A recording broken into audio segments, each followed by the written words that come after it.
ஒரு கிண்ணம் தண்ணீரில் மறைந்திருக்கும் வாழ்க்கை ஞானம். ஒரு நாள் ஒரு ஆசானும் அவரது சீடரும் ஒரு பயணத்தில் இருந்தனர். வழியில் செல்லும் போது ஆசான் ஒரு சிறிய கிண்ணத்தில் தண்ணீர் எடுத்து அதை சீடரிடம் கொடுத்து சொன்னார். இந்த தண்ணீரில் ஒரு சிட்டிகை உப்பு போடு. கிளறி ஒரு சப் குடித்து பார்.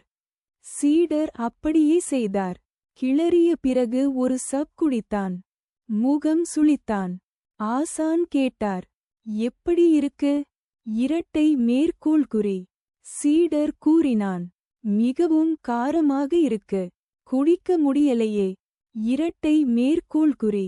அதை கேட்ட ஆசான் அமைதியாக எழுந்தார். அருகிலிருந்த ஒரு பெரிய ஏரிக்கரைக்கு சென்று அதே அளவு உப்பை அந்த நீரில் போடச் சொல்லி சீடரை அனுப்பினார். அவனும் அப்படியே செய்தான்.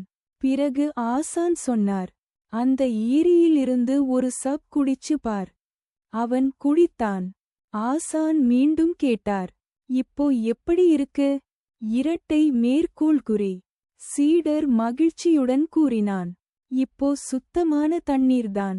உப்பே தெரியல. ஆசான் மெதுவாகச் சிரித்தார்.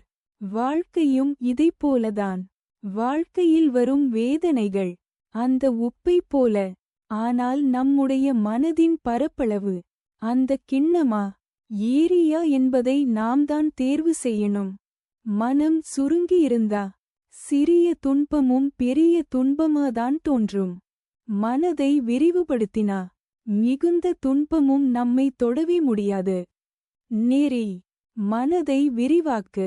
துன்பம் வருவது தவிர்க்க முடியாதது. ஆனால் அதை நாம் எப்படி எதிர்கொள்கிறோம் என்பதே வாழ்க்கையின் உண்மையான ஞானம்.